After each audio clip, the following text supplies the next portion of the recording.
Hello everyone, very good morning to all of you. आज के video में 24 अक्टूबर 2024 के इम्पोर्टेंट करंट अफेयर कवर करेंगे। आज की दो सबसे बड़ी जो न्यूज़ हैं उनमें से एक ये है कि ये कौन सी राज्य सरकार है जिसने अनाउंस किया है कि अब से ये हर महीने एक स्पेशल छुट्टी जो कि पेड लीव होगी वो महिलाओं को देंगे, मेंस्ट्रुअल लीव के रूप में। पहली चीज़ तो ये है।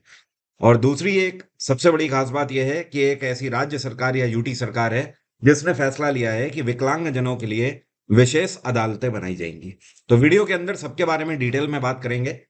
टेलीग्राम से आप मेरी डेली की पीडीएफ डाउनलोड कर सकते हैं। टेलीग्राम का लिंक वीडियो के डिस्क्रिप्शन में दिया हुआ है। पहले बात कर लेते हैं कल के क्वेश्चन की। कल मैंने आपसे एक क्वेश्चन पूछा था, काफी इंटरेस्टिंग भी था ये क्वेश्चन। अभी इंटरेस्टिंग क्यों है वो अभी मैं आपको डिस्क्राइब करूंगा। मेरा सवाल ये था कि संयुक्त अरब अमीरात जो है ये कितने अमीरात से मिलकर बना हुआ है, या इसको अरबी भाषा में एमिरेट्स भी बोलते हैं या अमीराती बोलते हैं। वैसे यूरोपियन भाषा में इसे एमिरेट्स बोलते हैं और अरबी भाषा में इसे अमीराती बोलते हैं। तो जो आज की डेट में आपको देश दिखाई देता है यूनाइटेड अरब अमीरात, ये दरअसल 7 अमीरात से मिलकर बना हुआ है। जो सबसे पहले और सटीक 3 स्टूडेंट हैं जिन्होंने आंसर किया है, इसमें से पहले हैं अखिल पटेल, इनका आंसर सही था। दूसरे हैं मिलन चालबोई और तीसरे हैं गब्बर शेर। आई एम वेरी श्योर इनका रियल नेम नहीं है गब्बर शेर, इन्होंने आईडी बनाई हुई है इस नाम से।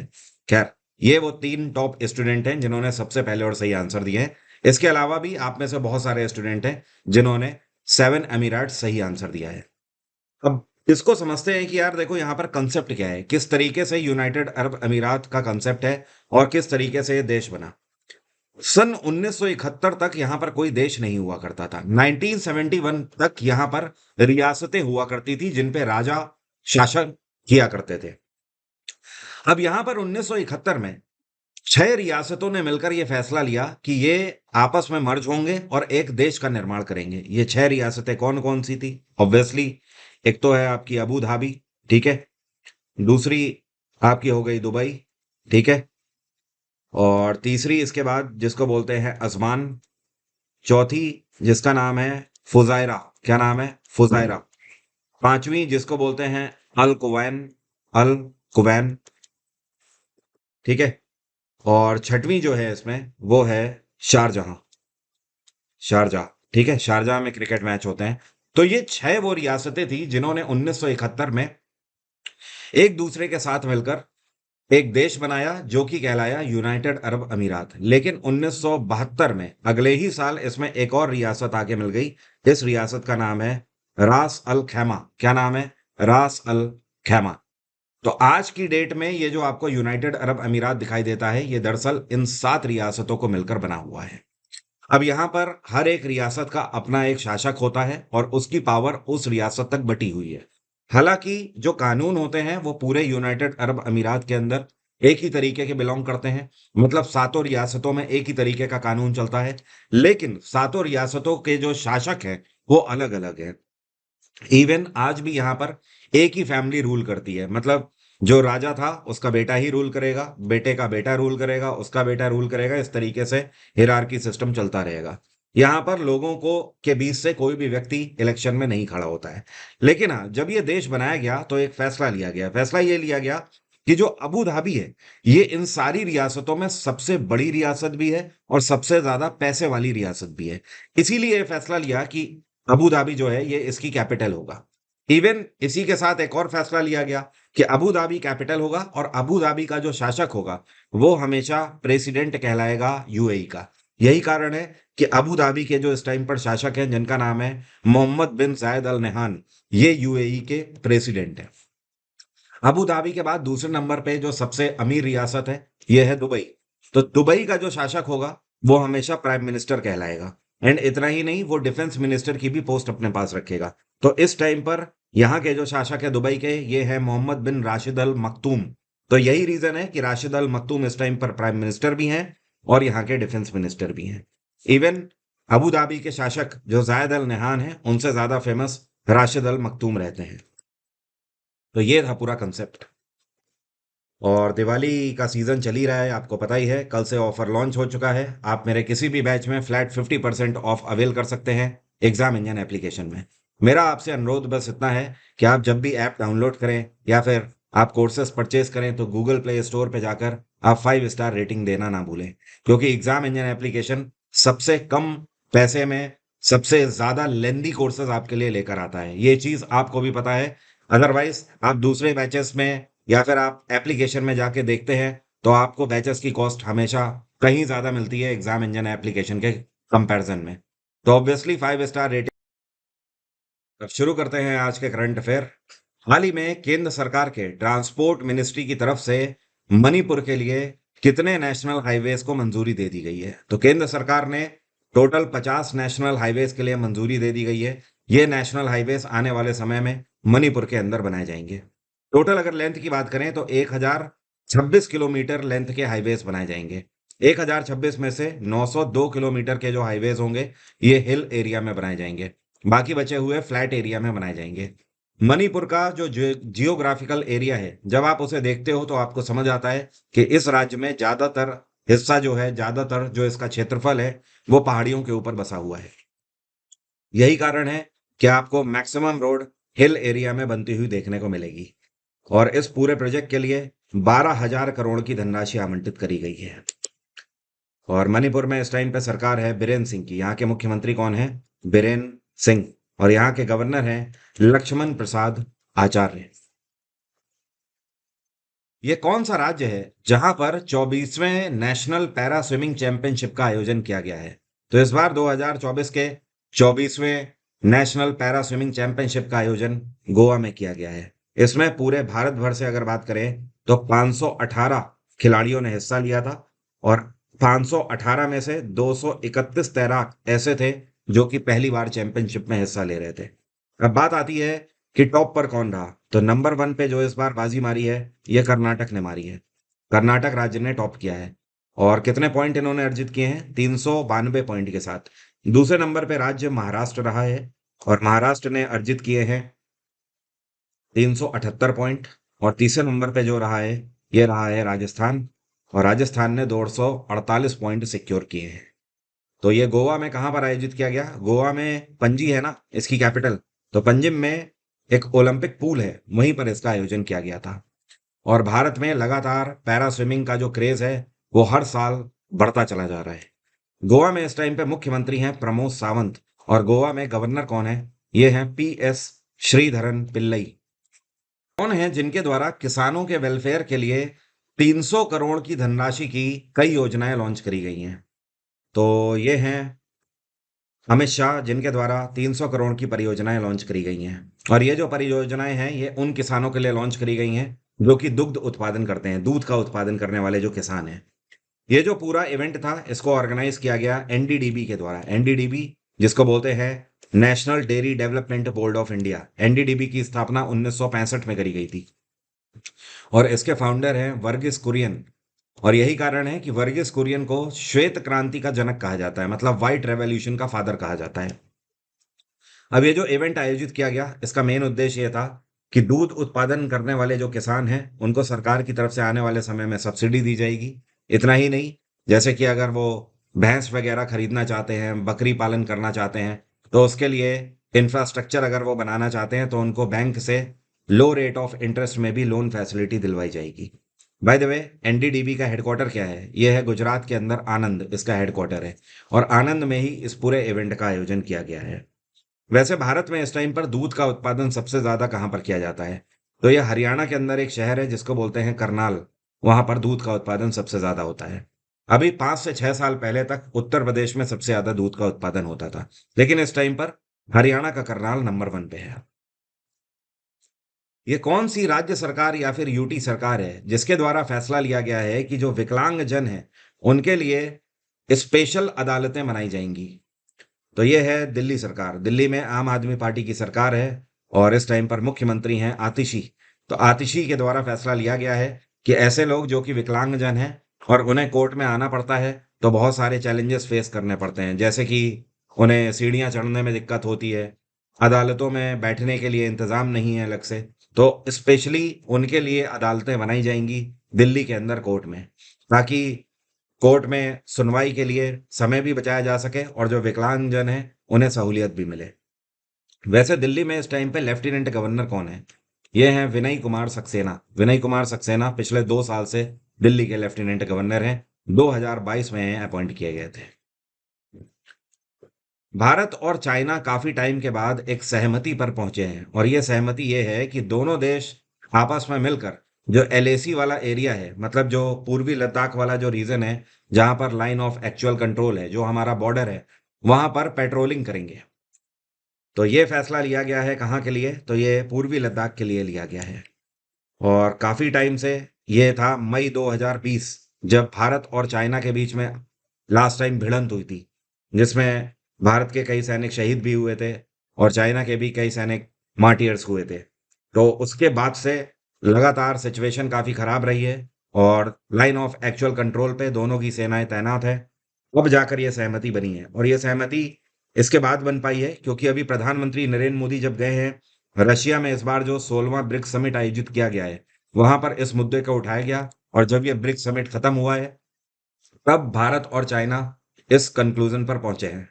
वैसे भारत और चाइना के डिप्लोमेट्स का ये कहना है कि भारत और चाइना के बीच में जो एलओसी को लेकर प्रॉब्लम है, वो 75% तक रिजॉल्व हो चुकी है, लेकिन 25% ऐसा हिस्सा है जिसको लेकर रिजॉल्व करना काफी मुश्किल हो रहा है, और जिसके लिए भी आगे दोनों देश नियंत्रित रहेंगे और एक दूसरे की तरफ सहमति के साथ बढ़ते रहेंगे। तो अल्टीमेटली इस बार देखने वाली बात होगी कि इस पेट्रोलिंग से क्या निष्कर्ष निकलता है। चाइना में इस टाइम पे शी जिनपिंग की सरकार है। भारत में आपको पता ही है, प्रधानमंत्री नरेंद्र मोदी हैं। ये कौन से भारतीय तीरंदाज हैं जिन्होंने 2024 के आर्चरी वर्ल्ड कप फाइनल में रजत पदक अपने नाम कर लिया है, मतलब सिल्वर मेडल जीता है? तो जो आपको पिक्चर में दिख रही हैं, ये हैं दीपिका कुमारी। और दीपिका कुमारी के करियर में आपको बता दूं, काफी इंटरेस्टिंग बात है। क्या आप जानते हैं, ये पहली बार ऐसा नहीं हो रहा है जब इन्होंने आर्चरी वर्ल्ड कप फाइनल में सिल्वर मेडल जीता है। ये पांचवी बार ऐसा है जब इन्होंने सिल्वर मेडल जीता है। साल 2011 में इसी वर्ल्ड कप में इन्होंने सिल्वर जीता था, उसके बाद 2012 में भी इन्होंने सिल्वर जीता, 2013 में भी सिल्वर जीता, और 2015 में भी सिल्वर जीता, और 15 के बाद इस बार 2024 में भी ये गोल्ड से रह गई कुछ ही अंकों से। सिल्वर मेडल ही इस साल इन्होंने जीता है। इस साल इनको फाइनल में हराया है ली जियामन ने। किसने? ली जियामन। ये चाइना की खिलाड़ी है। फाइनल में 0-6 से इनको हराया है जियामन ने। फाइनल में ये एक भी स्कोर नहीं कर पाई है। और टोटल अगर देखा जाए तो इन्होंने वर्ल्ड कप में 6 मेडल जीते हैं। इस बीच में 2018 में इन्होंने एक ब्रोंज मेडल भी जीता था। तो 5 बार सिल्वर मेडल ये जीत चुकी हैं वर्ल्ड कप में, और 1 बार ब्रोंज मेडल भी जीत चुकी हैं। और इस बार का जो आर्चरी वर्ल्ड कप फाइनल है, कहाँ खेला गया? ये मैक्सिको में खेला गया। इसका वेन्यू आप ध्यान रखिएगा। ये कौन है जिनके द्वारा करण जौहर की जो फिल्म प्रोडक्शन कंपनी है, जिसका नाम है धर्मा प्रोडक्शन, उसमें 50% स्टेक खरीद लिए हैं इन्होंने? तो ये है अडार पूनावाला। और अडार पूनावाला की एक कंपनी है जिसका नाम है सिरेन प्रोडक्शन। क्या नाम है? Siren production. इसी कंपनी के थ्रू इन्होंने धर्मा प्रोडक्शन में 50% स्टेक्स की हिस्सेदारी खरीद ली है, और इसके लिए इन्होंने करण जौहर को 1,000 करोड़ रुपए पे किए हैं। या फिर आप ये बोल सकते हो, करण जौहर ने इनको अपनी कंपनी में 50% की हिस्सेदारी 1,000 करोड़ में दी हुई है। आने वाले समय में अब धर्मा प्रोडक्शन के द्वारा जो भी फिल्में बनाई जाएंगी, उसमें से करण जौहर का प्रॉफिट केवल 50% ही होगा, और 50% अडार पूनावाला का होगा। और ये भी कहा जा रहा है कि अब धर्मा प्रोडक्शंस के द्वारा जो फिल्में बनाई जाएंगी, उनकी स्प्रिट्स भी चेंज होती हुई देखने को मिल सकती है, क्योंकि जो सिरेन प्रोडक्शन है, ये चाहते हैं कि आने वाली फिल्मों में आधुनिक टेक्नोलॉजी को दिखाया जाए, जैसे कि आर्टिफिशियल इंटेलिजेंस वगैरह को दिखाया जाए। लेकिन करण जौहर की जो धर्मा प्रोडक्शन है, इनका जेनरे अलग है। ये ज्यादातर ड्रामा वगैरह दिखाते हैं, और इमोशंस बहुत होते हैं इनकी मूवीज में, और ज्यादातर रिच कल्चर को दिखाया जाता है। मतलब ऐसे हीरो हीरोइंस दिखाए जाते हैं जो कि हमेशा अमीर बैकग्राउंड से आते हैं। तो कयास ये लगाए जा रहे हैं, आने वाले समय में धर्मा प्रोडक्शन जो भी रिलीज करेगी मूवी, अब उनकी स्प्रिट बदलती हुई देखने को मिल सकती है। अडार पूनावाला मालिक हैं सीरम इंस्टीट्यूट ऑफ इंडिया के। ये वही कंपनी है जिसने कोविड के टाइम पे कोविशील्ड बनाई थी। कौन सी वैक्सीन? कोविशील्ड। धर्मा प्रोडक्शन की स्थापना 1979 में करी गई थी, और इसका हेडक्वार्टर है मुंबई, और इसके चेयरपर्सन है करण जौहर। वैसे ये 50% हिस्सेदारी के बाद धर्मा प्रोडक्शन के एग्जीक्यूटिव चेयरपर्सन करण जौहर ही रहेंगे। भारत और पाकिस्तान के बीच में श्री करतारपुर साहिब कॉरिडोर को लेकर जो एग्रीमेंट पैक्ट चल रहा था, इसको कितने और सालों के लिए बढ़ा दिया गया है? तो देखिए, ये जो एग्रीमेंट भारत और पाकिस्तान के बीच में हुआ था, ये 24 अक्टूबर 2019 को हुआ था, 5 सालों के लिए, कि भारत के जो सिख लोग हैं, वो सिख धर्म से जुड़े हुए लोग पाकिस्तान में श्री करतारपुर साहिब में जाकर वहां पे दर्शन कर सकते हैं और वहां पे माथा टेक सकते हैं। तो इसके लिए 5 सालों का पैक्ट था। अब आज की डेट भी आप देख लीजिए, आज भी 24 अक्टूबर ही है। तो आज पूरे 5 साल इसके हो चुके हैं। तो इसको देखते हुए भारत और पाकिस्तान सरकारों ने फैसला लिया है कि इसको अगले 5 सालों के लिए और एक्सटेंड कर दिया जाए। तो अब ये 2029 तक आपको देखने को मिलेगा। ओके।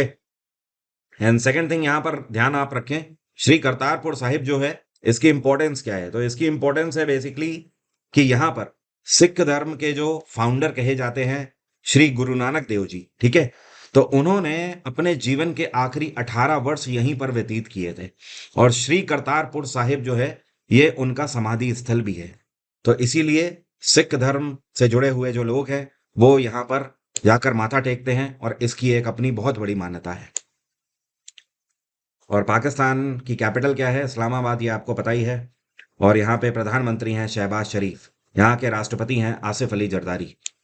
और एक और बात, पाकिस्तान सरकार पिछले 5 सालों से हर एक सिख या फिर हर एक श्रद्धालु जो भी श्री करतारपुर साहिब में दर्शन करने के लिए जाता है, उनसे $20 चार्ज करते हैं। तो भारत सरकार ने इस बार आग्रह किया है पाकिस्तान सरकार से कि ये जो $20 आप उनसे चार्ज करते हैं, ये ना किया जाए, क्योंकि यहाँ पर तीर्थ यात्रा की एक बात हो रही है। और इसके लिए पहले ही सिख धर्म से जुड़े हुए लोगों ने भारत सरकार से अपील करी थी, इसलिए भारत सरकार ने यह अपील पाकिस्तानी गवर्नमेंट से करी हुई है। ये कौन सा राज्य है जो कि 18वें प्रवासी भारतीय दिवस को होस्ट करेगा इस बार? 18वां प्रवासी भारतीय दिवस 2025 में मनाया जाएगा और 9 जनवरी के दिन मनाया जाएगा, क्योंकि 9 जनवरी 1915 को महात्मा गांधी साउथ अफ्रीका से भारत आए थे। इसी वजह से हम लोग इसको प्रवासी भारतीय दिवस के रूप में मनाते हैं। और ये इस बार मनाया जाएगा उड़ीसा में, भुवनेश्वर में। 3 दिवसीय प्रवासी भारतीय दिवस मनाया जाएगा 8, 9 और 10 जनवरी को। एक इंपॉर्टेंट बात और, ये दिवस किस लिए मनाया जाता है आपको पता है? ये इसलिए मनाया जाता है कि पूरे दुनिया भर में जो दूसरे देशों में रह रहे भारतीय हैं, तो उनका जो भारत के लिए योगदान रहता है, जो कि वहां से पैसा कमाते हैं और यहाँ पर अपने घरों में भेजते हैं, जिससे कि भारत की अर्थव्यवस्था को फायदा पहुंचता है। तो एक तरीके से उनका जो है डेडिकेशन है, उसको सेलिब्रेट किया जाता है प्रवासी भारतीय दिवस के रूप में। पहली बार इसको कांग्रेस सरकार के टाइम पे साल 2003 में अनाउंस किया गया था, 2003 में। और 2015 तक ये हर साल मनाया जाता था 9 जनवरी को। लेकिन 2015 में भारत सरकार ने फैसला लिया और इसकी गाइडलाइंस में चेंज किया। चेंज ये आया कि 2015 के बाद से ये हर 2 सालों में मनाया जाता है। तो लास्ट टाइम ये जो मनाया गया था, ये 2022 में मनाया गया था, ठीक है। माफी चाहता हूँ, 2023 में मनाया गया था। तो अब 2025 में मनाया जाएगा। 2023 का एमपी के इंदौर में मनाया गया था, अब 2025 वाला उड़ीसा के भुवनेश्वर में मनाया जाएगा। हाल ही में रिजर्व बैंक ऑफ इंडिया के द्वारा एक रिपोर्ट जारी करी गई है। इस रिपोर्ट में दर्शाया गया है, मतलब आरबीआई ने अंदाजा लगाया है कि 2024 से 25 के सत्र में भारत का जो जीडीपी ग्रोथ है, ये कितना रहेगा। तो आरबीआई की रिपोर्ट कहती है कि ये करीब करीब 7.2% रहेगा। जीडीपी जिसको बोलते हैं ग्रॉस डोमेस्टिक प्रोडक्ट, या फिर हिंदी में आप इसे सकल घरेलू उत्पाद बोल सकते हो। जीडीपी दरअसल क्या होता है समझिए, आम भाषा में अगर मैं आपको बताऊं, तो हमारे भारत देश के अंदर, मतलब भारत की सीमा रेखा के अंदर जो चीजें बन रही हैं, उनकी वैल्यू टोटल, और जो सर्विसेज दी जा रही है उससे होने वाली जो कमाई है उसकी टोटल वैल्यू, इसको अगर मिला देते हैं, दैट इज कॉल्ड जीडीपी। ये मैंने काफी मोटा मोटा बताया है, वरना इसमें बहुत सारे और भी फैक्टर होते हैं इकोनॉमिक्स में, जो कि काफी डिटेल में है। आरबीआई की स्थापना 1935 में करी गई थी। इसका राष्ट्रीयकरण 1949 में हुआ था। आरबीआई के गवर्नर हैं शक्तिकांत दास, ये 25वें गवर्नर हैं आरबीआई के। ये कौन सी राज्य सरकार है जिसके द्वारा अभी हाल ही में महिलाओं के लिए मेंस्ट्रुअल लीव अनाउंस करी गई है? हर महीने 1 दिन के लिए इसको और बढ़ा दिया गया है। और ये पेड लीव होगी, मतलब ये छुट्टी तो मिलेगी ही, और महिलाओं को इसके लिए कोई भी पैसा नहीं काटा जाएगा उनकी सैलरी से। तो ये है उड़ीसा में मोहन चरण मांझी की सरकार। उड़ीसा में अभी 3 से 4 महीने पहले विधानसभा के इलेक्शन हुए थे और नवीन पटनायक की सरकार थी यहाँ पर, लेकिन इस बार बीजेपी की यहाँ पर सरकार बनी है। मैं आपको बता दूं, पहले से ही उड़ीसा सरकार ने महिलाओं को टोटल साल में 15 दिन की मेंस्ट्रुअल लीव दे रखी थी, लेकिन अभी इसको मतलब हर महीने की 1 दिन की और बढ़ा दी गई है। तो 15 लीव पहले की और अब 12 और हो गई हैं पूरे साल भर की, तो टोटल हो गई 27 लीव। ओवरऑल देखा जाए तो उड़ीसा में ऐसी महिलाएं जो कि सरकारी संस्थानों में काम करती हैं या फिर सरकारी कर्मचारी हैं, उनको 27 पेड लीव मिलेंगी पूरे साल भर में। हाल ही में पाकिस्तान के 30वें चीफ जस्टिस कौन अपॉइंट किए गए हैं? मैंने आपको 2 दिन पहले भी बताया था कि पाकिस्तान में एक संशोधन किया गया है, वहाँ के संविधान में 26वां संशोधन किया गया है और इस संशोधन के अंतर्गत पाकिस्तान के जो चीफ जस्टिस हैं, उनका कार्यकाल निर्धारित किया गया है और ये निर्धारण 3 साल के लिए किया गया है। मतलब कहने का ये कि पाकिस्तान में कोई भी चीफ जस्टिस होगा, वो मैक्सिमम 3 साल के लिए उस पोस्ट पर रह सकता है। अब एक चीज़ मैंने आपको और बताई थी कि अभी तक यहाँ पर जो चीफ जस्टिस है वो है काजी फैज ईशा। तो इनका कार्यकाल खत्म हो रहा है 24 तारीख को, मतलब आज के दिन इनका कार्यकाल खत्म हो रहा है। तो अभी अंदाजा ये लगाया जा रहा था कि अब तो यही आगे बने रहेंगे, लेकिन ऐसा नहीं हुआ है। पिछले 2 दिनों के अंदर यहाँ की हुकूमत ने फैसला लिया है कि चीफ जस्टिस चेंज हो जाएंगे, क्योंकि काजी फैज ईशा रिटायर हो रहे हैं। तो इनको रिटायर ही होने दिया जाएगा, इनको रीअपॉइंट नहीं किया जाएगा और इनकी जगह पर नए चीफ जस्टिस अपॉइंट किए गए हैं, जस्टिस याहिया अफरीदी। तो अब आप याहिया अफरीदी का नाम जरूर ध्यान रखें, क्योंकि आने वाले एग्जाम में अब आपसे ये क्वेश्चन पूछा जा सकता है। अब मेरा आज का सवाल आपसे बहुत ही बेसिक और बच्चों वाला क्वेश्चन है। आपको बताना है डायनामाइट का आविष्कार किसके द्वारा किया गया है। कमेंट बॉक्स में जल्दी से लिखकर बताइए। एग्जाम इंजन एप्लीकेशन में मेरे सारे बैचेस को आप अवेल कर सकते हैं। आप एनटीपीसी के लिए अगर जा रहे हैं तो एनटीपीसी का वन स्टॉप सॉल्यूशन बैच है पूरा का पूरा, जहां पर सीबीटी 1 और 2 दोनों आपका कवर होता है। इवन आप स्टेट पीसीएस एग्जाम की तैयारी कर रहे हैं या फिर किसी भी एसएससी एग्जाम की 2025 की तैयारी कर रहे हैं, ये बैच पूरा रिकॉर्डेड बैच के फॉर्म में है, जो कि आपका टाइम बचाएगा और एक ही बार में सारा सिलेबस आपका जीएस का कवर कर देगा। बाकी लाइव बैच भी चल रहा है, अगर आप लाइव बैच अवेल करना चाहते हैं तो आप वो भी कर सकते हैं। उसमें इस टाइम पर पॉलिटी चल रही है। लाइव बैच का मतलब ये नहीं कि केवल लाइव क्लासेस हैं, वो भी रिकॉर्डेड ही है और उसकी भी 1 साल की वैलिडिटी है। तो आज की बात यहीं तक रहेगी। Thank you so much, have a nice day, take care, bye bye. आपका दिन मंगलमय हो। जय हिंद, जय भारत।